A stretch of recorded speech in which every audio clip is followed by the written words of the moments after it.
Magsupo po tayo. Sorry for the delay kasi nag-system down yung aming live streaming. So we are not live streaming for today. Meron po ngayon ulit na paanyaya ang ating Panginoon para sa ating lahat. Ang paanyayang ito ay to come to Him. He said, "Come to me." Ibig sabihin, lumapit kayo sa akin, kayong mga napapagal at nabibigatan sa inyong pasanin. At ang pangako ng Panginoon, mga kapatid, ang lumapit sa Kanya ay Kanyang pagpapahingahin. Pag narinig ko po ang salitang pahinga, may dalawang bagay na lagi pumapasok sa aking isip. Naalala ko ng bata kami, di ba yung kalabaw, matapos na maghapong pag-aararo, ang gustong-gusto niya ay dalawa. Una, lumablob sa tubig, o umupo sa lupa, nangunguya-nguya. That's how kaya ang idea ko ng rest is taking a bath and then sitting down on the ground. And usually, many of us, pag narinig po ang salitang pahinga, what comes to our mind, yung mga physical ways of taking rest. Tulad ng pagtulog, that's one way to take a rest. Yung pag-upo after a long day of standing. Pangatlo, yung pag-inom ng kape. Diba pag karaniwan, nalata ako when I was sa Kalanasan, Apayao, pag yung mamagsak ka, napapagod na, when they sit down, may lagi sila may kape. One way for them to relax. Sa kanila pa nga, sili. If they want to take rest, ikain sila ng sili.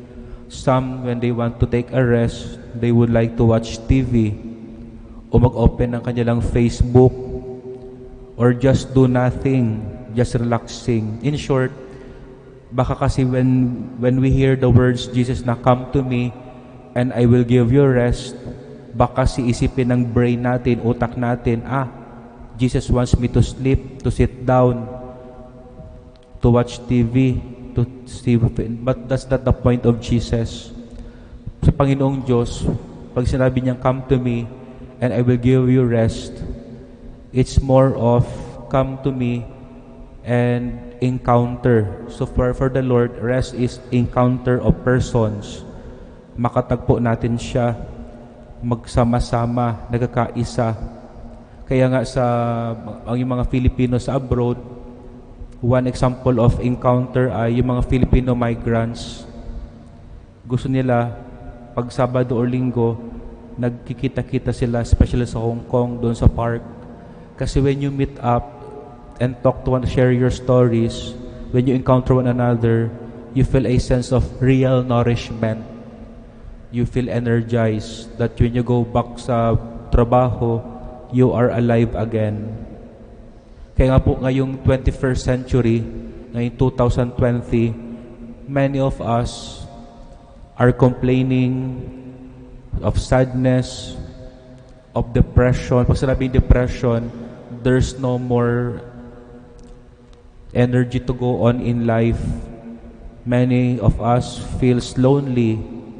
Many of us don't anymore feel life has to be continued. Ito pong mga feeling of pressure, sadness, depression, loneliness, meaninglessness, hindi sila problema. Hindi sila sakit.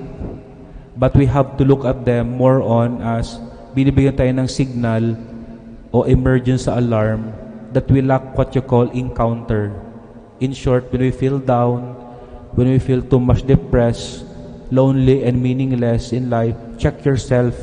Baka wala ka man talagang problema, kulang ka lang ng encounter.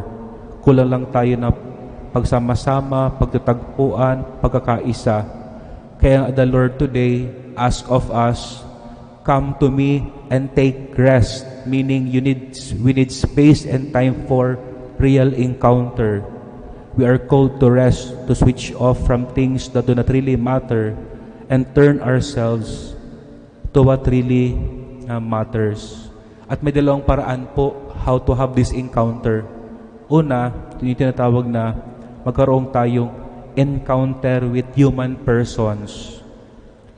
Kaya nga, we long for Christmas for Filipinos Kasi ayan ang mga memory natin, we have good memories.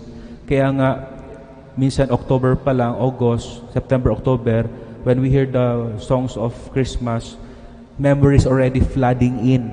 Memories of generosity, memories of talking together, memories of eating together, memories of forgiveness, because in Christmas, all this happens, encounter. Kaya kindly find time when you go home after this Mass, try to encounter people along your way, at your home. Who knows, you may be giving them some inspiration. Pangalawa, tinatawagan din tayo sa gospel ngayon to encounter the divine persons. God the Father, the Son, and the Holy Spirit.